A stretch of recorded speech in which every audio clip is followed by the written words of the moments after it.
Assalamualaikum warahmatullahi wabarakatuh. Kami dari kelompok 11 akan membahas materi mengenai sensus penduduk negara Singapura. Sebelum kita masuk ke materi, ada baiknya kita perkenalan dulu ya. Jadi perkenalkan, nama saya Martina. Saya bersama rekan-rekan saya yaitu Bunga Tariani, Jesse Yudika Putri, Melinda Sari, Nurjana, Sandy Sapitri, dan Cindy Maulidia Amelia Antoni.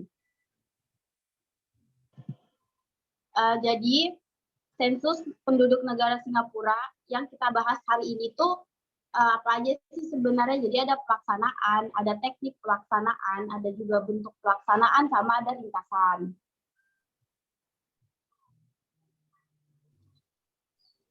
Pelaksana, Singapura memiliki nama resmi yaitu Republik Singapura yang merupakan sebuah negara pulau di lepas ujung selatan Semenanjung Malaya. Pelaksana sensus penduduk di Singapura dilakukan setiap 10 tahun.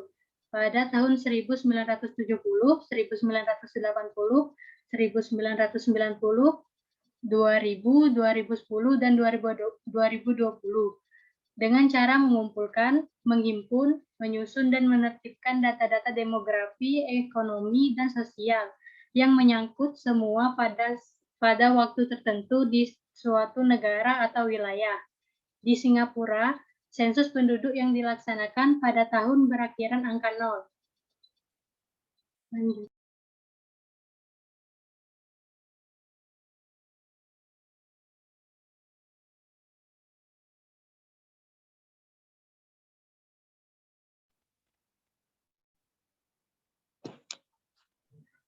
Teknik pelaksanaan.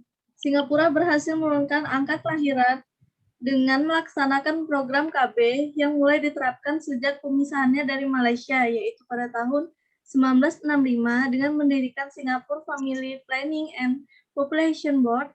Lalu pada tahun 1970 dimulailah kampanye 2 anak cukup, dan alat kontrasepsi yang diunggulkan adalah sterilisasi dengan slogannya yang terkenal, "One, two, and that ideal."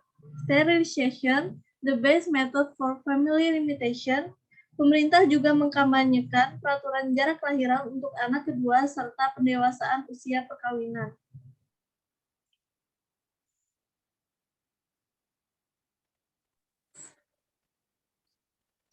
Dan pada tahun 2008, tingkat kelahiran total hanya mencapai 1,28 anak setiap wanitanya.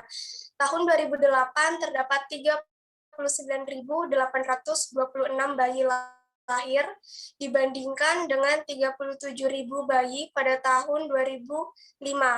Dapat dilihat terdapat peningkatan pada tahun 2008 dibandingkan tahun 2005.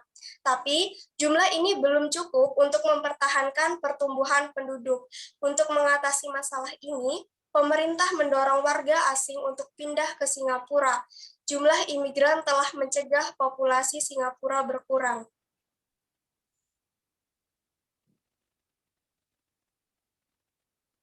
Bentuk pelaksanaan. Pada sensus penduduk tahun 2020 di Singapura dilakukan secara online, dilakukan dengan mengisi data kependudukan melalui telepon, email, ataupun pengiriman data melalui website.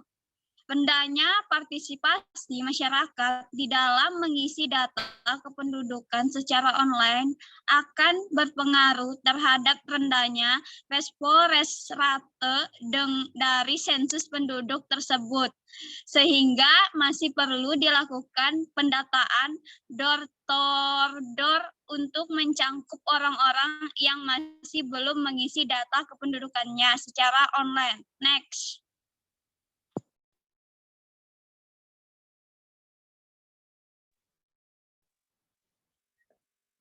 Ringkasan. Singapura adalah sebuah negara yang memiliki kepadatan penduduk yang tinggi di dunia. Rata-rata penduduk Singapura naik 2,8%, termasuk penduduk asing pada tahun 2000. Menurut sensus 2000, agama yang paling banyak dianut di Singapura adalah agama Buddha, 42,5%, agama lain yang dianut adalah Kristen, 18,8%, Islam 14,9%, Taoisme 8,5%, agama Hindu 4,0%, dan lain-lain. 18,3% dari penduduk Singapura tidak beragama. Di Singapura, hampir seluruh orang Melayu beragama Islam. Agama-agama yang dianut oleh etnis Cina Singapura termasuk Buddha Mahayana, Taoisme, Konghucu, dan Kristen. Etnis India Singapura kebanyakan menganut agama Hindu, dan sisanya menganut agama Islam, Sikh, Buddha, dan Kristen.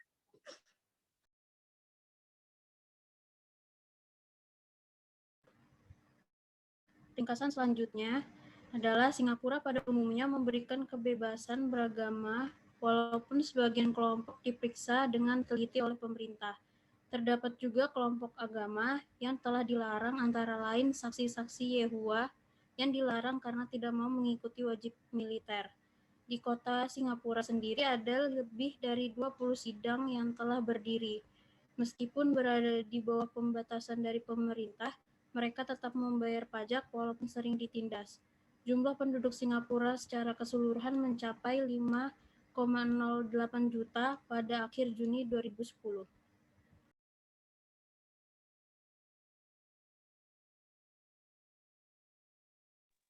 Mungkin itu saja yang bisa kami sampaikan. Kurang dan lebihnya kami mohon maaf. Wassalamualaikum warahmatullahi wabarakatuh.